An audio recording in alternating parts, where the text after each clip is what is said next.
on my mind all the time. I wanna tell you, but I'm super shy, super shy.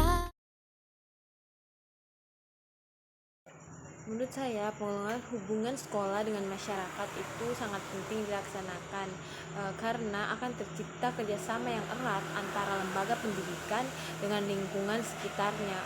Hal ini juga dapat mendukung pertumbuhan institusi pendidikan dengan menciptakan lingkungan yang mendukung, melibatkan orang tua dalam pendidikan anak-anak mereka, kemudian dapat menciptakan dukungan masyarakat terhadap program pendidikan, hubungan yang baik dengan meningkatkan keterlibatan orang tua, mendukung kebijakan sekolah, dan menciptakan dukungan sosial yang positif untuk meningkatkan kualitas pendidikan.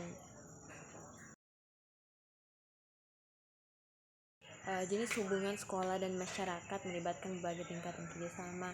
Di antara itu yang pertama itu kerjasama pendidikan. Contohnya itu workshop bersama antara guru dan orang tua untuk meningkatkan pemahaman tentang pendidikan anak. Yang kedua itu kerjasama sosial, di mana ini contohnya itu program sukarelawan bersama siswa dan masyarakat setempat untuk kegiatan sosial atau proyek kemanusiaan. Yang ketiga itu kerjasama ekonomi, contohnya itu pendanaan bersama antara pihak sekolah dan perusahaan lokal untuk meningkatkan fasilitas atau program pendidikan. Yang ketiga itu kerjasama budaya, contohnya itu pertukaran pelajar antara siswa, kemudian itu komunikasi lokal untuk memahami dan berbagai keanekaragaman budaya. Yang kelima itu kerjasama pemuda, contohnya itu program mentoring, di mana siswa sekolah menjadi mente bagi pemuda di komunitas untuk membantu dalam mengembangkan karir dan kepribadian. Yang terakhir itu kerjasama politik, contohnya ini melibatkan dalam dialog dengan pemimpin lokal atau kebijakan pendidikan untuk memastikan bahwa kebijakan yang dihasilkan memperhatikan kebutuhan dan aspirasi masyarakat pendidikan. Jenis kerjasama ini dapat membantu menciptakan hubungan yang saling menguntungkan antara sekolah dengan masyarakat, dapat mendukung pertumbuhan dan perkembangan lembaga pendidikan. Contoh surat yang menjadi hubungan administrasi sekolah dengan masyarakat yaitu undangan rapat. Ini yang berisikan itu rencana sekolah melakukan kegiatan proses belajar mengajar secara tatap muka tahun pelajaran 2020 sampai 2021, yang berisikan itu nomor, lampiran, perihal, kemudian salam pembuka, isi, salam penutup, kemudian tanda tangan kepala sekolah, dan stempel. Administrasi pembiayaan pendidikan mencakup itu pengelolaan sumber daya keuangan yang diperlukan untuk mendukung kegiatan operasional dan mengembangkan lembaga pendidikan. Ini mencakup perencanaan, pengorganisasian, pelaksanaan, pengawasan, dan evaluasi aspek keuangan yang terkait dengan proses pendidikan. Dalam konteks ini, administrasi itu pembiayaan pendidikan melibatkan pengelolaan dana untuk membayar gaji guru, membeli perlengkapan dan buku pelajaran, memelihara fasilitas pengembangan kurikulum, serta mendukung berbagai kegiatan pendidikan. Prinsip-prinsip pengelolaannya, pengelolaan anggaran pendidikan beserta implementasinya. Yang pertama itu transparansi, yaitu menyediakan informasi keuangan secara terbuka. Kemudian implementasi, publikasikan laporan keuangan secara berskala dan mudah diakses oleh masyarakat.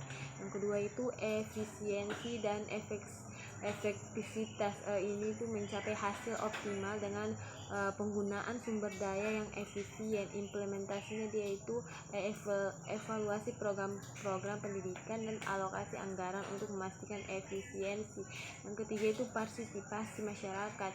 Di sini melibatkan masyarakat dalam proses perencanaan dan pengambilan putusan anggaran.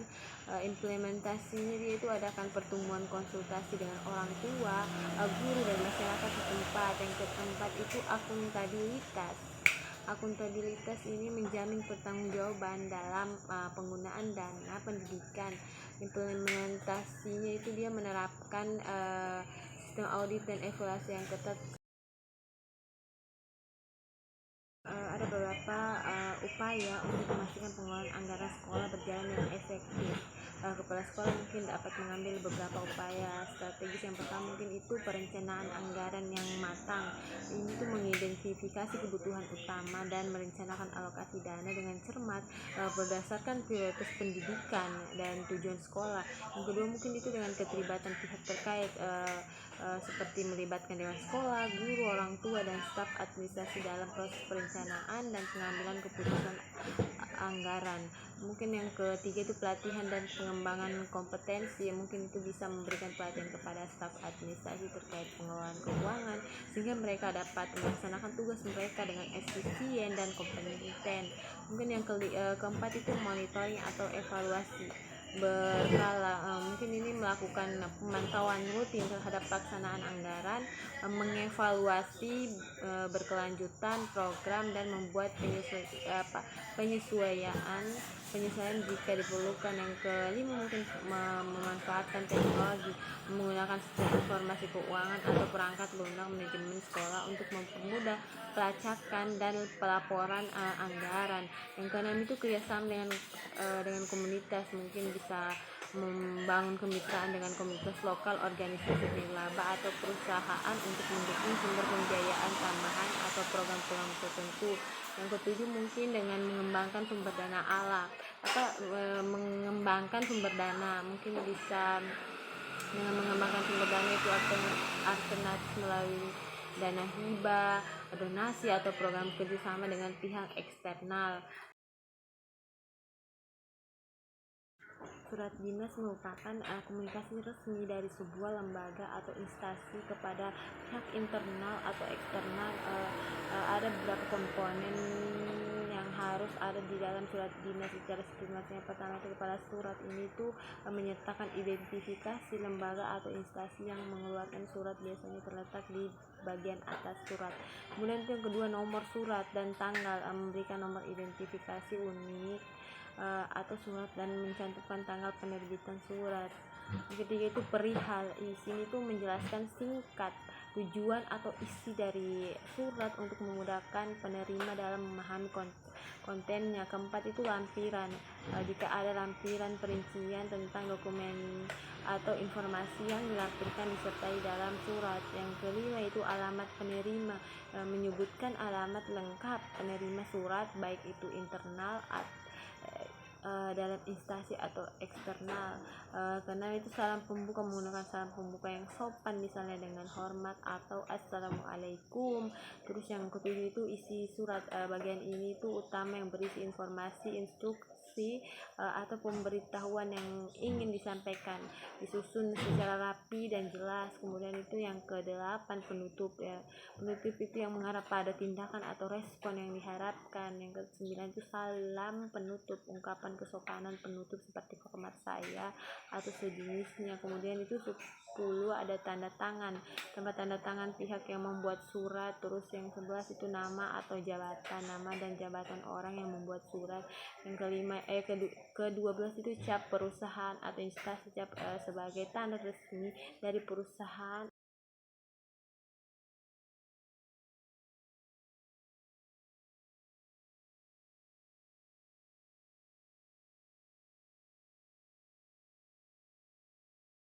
Beberapa regulasi aturan yang terkait dengan standar pendidikan nasional. Yang pertama itu Undang-Undang Nomor 20 Tahun 2003 tentang Sistem Pendidikan Nasional.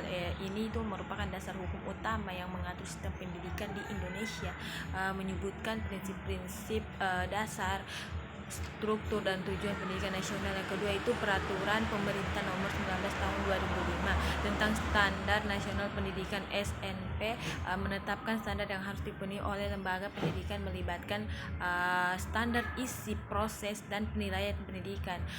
Ketiga itu Peraturan Menteri Pendidikan dan Kebudayaan Nomor 20 Tahun 2016 tentang standar kompetensi lulusan, menetapkan kompetensi yang harus dimiliki oleh lulusan setiap jenjang pendidikan, berfokus pada pengembangan keterampilan dan pengetahuan yang relevan.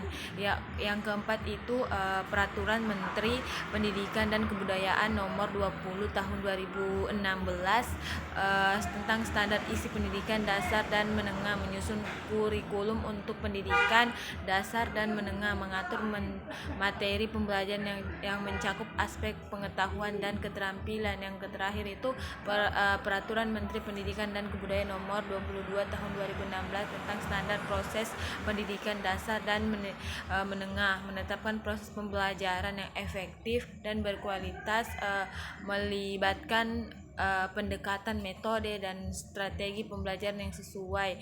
Dengan regulasi ini secara keseluruhan bertujuan untuk menjamin kualitas pendidikan, konsistensi dalam menyelenggarakan pendidikan dan mempersiapkan lulusan untuk menghadapi tuntutan masyarakat dan dunia kerja. Menurut saya, mengapa setiap lembaga pendidikan harus menerapkan standar nasional pendidikan? Yang pertama itu agar kualitas pendidikan yang konsisten. Standar nasional pendidikan memberikan kerangka kerja yang jelas untuk menilai dan meningkatkan kualitas pendidikan, memastikan bahwa setiap lembaga pendidikan memberikan standar yang seragam dan berkualitas. Yang kedua itu persiapan lulusan yang lebih baik. Standar kompetensi lulusan membantu lembaga memastikan bahwa lulusan memiliki keterampilan dan pengetahuan yang relevan dengan kebutuhan masyarakat dan dunia kerja. Yang ketiga itu kesetaraan akses. Ini menerapkan standar memastikan kesetaraan dalam akses pendidikan untuk semua, mengurangi disparitas antara lembaga. Semua siswa memiliki hak untuk mendapatkan pendidikan yang setara tanpa memandang lokasi atau jenis lembaga. Yang keempat itu pengukuran dan evaluasi. Standar nasional memungkinkan pengukuran dan evaluasi kinerja lembaga pendidikan secara objektif, dapat membantu mendeteksi kekurangan dan memberikan dasar untuk perbaikan berkelanjutan. Yang kelima itu konsistensi kurikulum. Standar isi dan proses pendidikan memastikan konsistensi dalam perancangan dan pelaksanaan kurikulum. Ini itu memberikan panduan tentang materi pembelajaran dan metode pengajaran yang efektif. Yang keenam itu akreditasi dan pengakuan.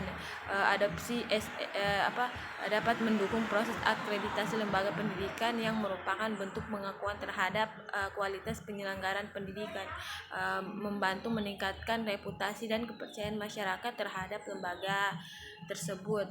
Dengan menerapkan standar nasional pendidikan, bukan hanya mematuhi regulasi, tetapi juga dapat menjadi landasan untuk memastikan bahwa pendidikan yang diselenggarakan memiliki dampak positif dan relevan untuk perkembangan peserta didik serta kemajuan bangsa. Standar pendidikan nasional yang pertama itu standar isi. Ini tuh menetapkan materi pembelajaran yang harus disampaikan kepada peserta didik sesuai dengan tingkat pendidikan dan satuan pendidikan. Yang kedua itu standar proses. Ini tuh mengatur proses pembelajaran, metode pengajaran dan pendekatan yang ditetapkan oleh pendidik untuk mencapai tujuan pendidikan. Yang ketiga itu standar kompetensi lulusan.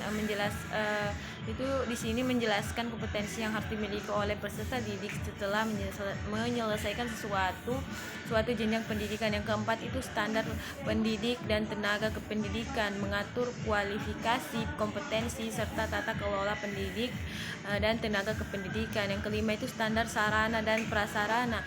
Di sini itu menentukan ketersediaan sarana dan prasarana yang mendukung kegiatan pembelajaran. Yang keenam itu standar pengelolaan, yaitu merinci tata kelola pendidikan termasuk manajemen sekolah, perencanaan, pengelolaan dan evaluasi. Yang ketujuh itu standar pembiayaan. Di sini itu dia menetapkan ketersediaan sumber daya keuangan untuk mendukung penyelenggaraan pendidikan. Yang terakhir itu standar penilaian, mengatur sistem penilaian dan evaluasi terhadap peserta didik, termasuk bentuk, prosedur dan penggunaan hasil penilaian.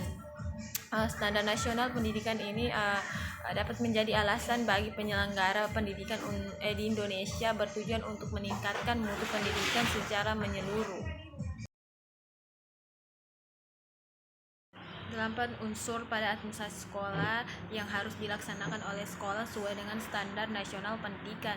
Yang pertama itu ada administrasi kurikulum. Ini itu mencangkup serangkaian kegiatan yang bertujuan untuk merencanakan, melaksanakan, dan mengevaluasi kurikulum di sebuah institusi pendidikan. Yang kedua itu administrasi kesiswaan.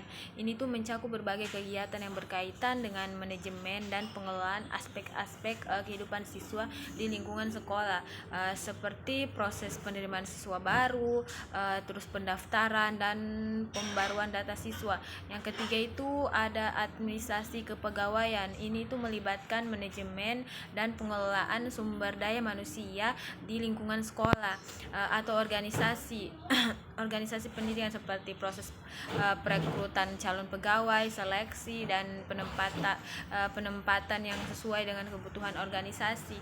Yang keempat itu ada administrasi keuangan. Ini tuh bagian yang mengurus keuangan pada lembaga sekolah. Jadi seluruh pengelolaan keuangan menjadi tanggung jawab administrasi bagian ini. Kemudian itu administrasi persuratan dan pengarsipan. Kalau ini tuh dia seperti melakukan surat menyurat dan melakukan pengarsipan baik untuk surat yang masuk atau surat yang keluar. Ini juga sesuatu yang lazim dilakukan oleh sekolah. Oleh sebab itu bagian administrasi dalam ini sangat penting. Kemudian itu yang keenam, administrasi sarana dan prasarana. Ini itu yang mengurus dan menunjang seluruh sarana dan prasarana yang ada di sekolah. Yang ketujuh itu administrasi hubungan sekolah dan masyarakat. Ini itu mencakup berbagai kegiatan untuk membangun, menjaga, dan meningkatkan hubungan positif antara sekolah dan komunitas di sekitarnya, seperti menjalin saluran komunikasi yang terbuka dan efektif antara sekolah, orang tua, dan masyarakat setempat. Kemudian itu yang ke-8 atau yang terakhir itu administrasi layanan khusus. Ini administrasi layanan khusus ini meliputi hal-hal yang bersifat non strategis, misalnya penjaga sekolah, tukang sapu, sopir, dan lain sebagainya. You don't even know my name.